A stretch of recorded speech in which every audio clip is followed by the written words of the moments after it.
Olá, eu sou Andressa Simonini, sou jornalista e hoje eu estou aqui em mais um Lado a Lado Cast, diretamente do Global Forum, essa edição especial. E eu tô com a Rosemary Domingues Sanz, fundadora do GACC, certo? Isso. Grupo de Assistência à Criança com Câncer em São José dos Campos. Exatamente. Primeiro de tudo, quero te agradecer e eu quero ir diretamente para a pergunta que é, com a implementação da Política Nacional do Câncer, como que ela pode impactar positivamente a jornada do paciente de câncer infantil, desde o diagnóstico até o tratamento e o acompanhamento pós-tratamento?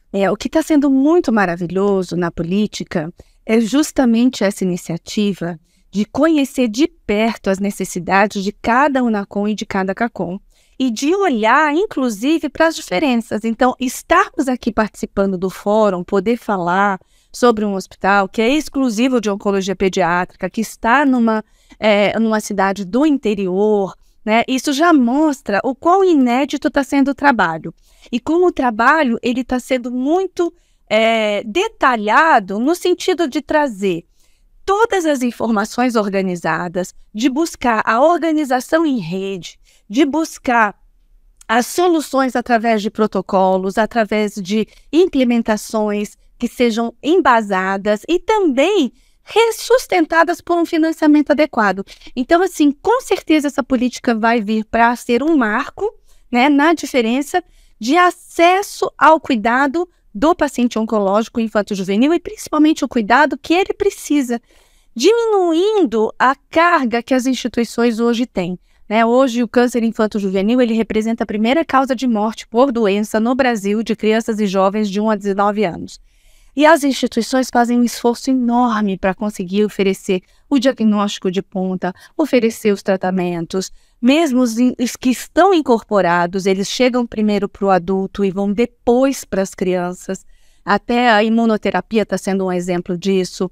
Então, tudo isso está sendo debatido e eu tenho certeza que o acesso ao paciente infanto-juvenil e o tratamento desde o diagnóstico, o tratamento integral, diagnóstico, todo o tratamento, todo o suporte, seja radioterapia, cirurgia, depois a parte multidisciplinar, cuidado paliativo, tudo isso está sendo discutido e nós vamos ter ganhos muito concretos. Mas como que você enxerga assim que qualquer novidade traz desafios, né? Assim como foi a aprovação dessa lei, teve os seus desafios, mas foi conquistado. Agora na implementação vem os desafios, né? Que são grandes. Como você enxerga na área de infanto-juvenil, quais vão ser os maiores desafios? Você consegue antecipar? Consigo. Na verdade, é um desafio que já existe há muito tempo, né? Porque o infanto-juvenil, ele todo o perfil do tratamento e do diagnóstico é muito diferente do adulto. Já se começa pelo número. O adulto, você tem muito mais pacientes e a criança e o jovem, você tem muito menos pacientes. Como os problemas são muitos e as instituições infanto-juvenis, elas fazem um esforço muito grande, a gente escuta dos gestores públicos que o câncer infanto-juvenil não é problema, mesmo sendo a primeira causa de morte, porque os problemas nos adultos são maiores, porque são, na visão do gestor, tem mais número, o que é muito ruim para a gente. Então, o infanto-juvenil, ele precisa ter esse espaço conquistado, esse olhar diferenciado, porque ele não é quantitativo, mas o impacto dele é muito maior. Até porque você perde uma criança, um jovem que poderia ser um profissional e ter uma vida normal e ser um adulto produtivo e contribuir com a sociedade.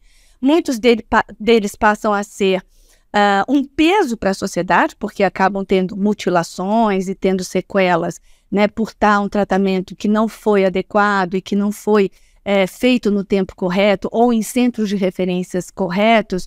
Então, essa criança vai ficar dependente do Estado para o resto da vida. Além disso, aquelas crianças e jovens que vão a óbito trazem um impacto enorme para a família.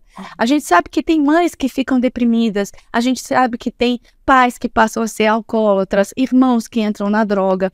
Então, o impacto social do câncer infanto-juvenil é enorme. E o desafio maior dentro dessa política vai ser exatamente esse: o infanto-juvenil poder ser olhado de uma maneira específica, com o mesmo cuidado e conseguir ter o mesmo acesso a todos os benefícios ao mesmo tempo que do adulto, mesmo que o adulto sejam muito mais quantitativamente de pessoas atendidas. Esse eu acho que E uma coisa que eu preciso de perguntar é sobre o acesso a medicamentos e tratamentos para eles, né? Exatamente. Hoje, nos grandes centros, mesmo no hospital que a gente trabalha em São José dos Campos, pelo esforço da instituição, hoje, por exemplo, lá no GAC, não existe fila reprimida. Todos os pacientes são atendidos dentro, todos não, né? 86% são atendidos dentro das primeiras 24 horas, né? Os tratamentos se iniciam no máximo em 15 dias, 20 dias. Existe um esforço enorme de captar recursos para conseguir dar os tratamentos mais avançados e os diagnósticos mais avançados, citogenética, imunoterapias, né? Depois dos cuidados paliativos, as cirurgias. Então, tudo isso, de novo, traz um conforto muito grande para o gestor público, porque existe um esforço hercúleo das instituições para que esse paciente não morra. A gente não quer perder nenhuma criança, nenhum jovem, né?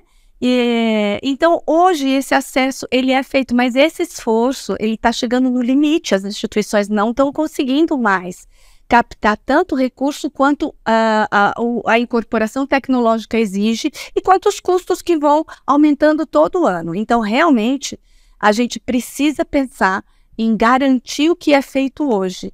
Garantir que, mesmo não tendo demanda reprimida, a gente não vai continuar dando conta se não olhar para esses centros de referência como o GAC. E você acha que o Global Forum, que é um fórum de discussões tão relevantes que já conquistou tanta coisa, para a gente finalizar essa conversa, como você enxerga a discussão de hoje, que se inicia, vou botar como um ponto inicial da discussão para a implementação, né? Exatamente, mas eu acho que está sendo precioso demais, porque é muito claro, né? É a primeira iniciativa que a gente vê de ter uma política, uma portaria, que depois dela vem todo um trabalho de implementação, de estudo, de discussão, de escutar todas as diferenças, tanto os grandes hospitais quanto o pequeno de oncologia pediátrica, né? E justamente isso é que vai trazer com que a política realmente aconteça e que os benefícios cheguem para as crianças e jovens,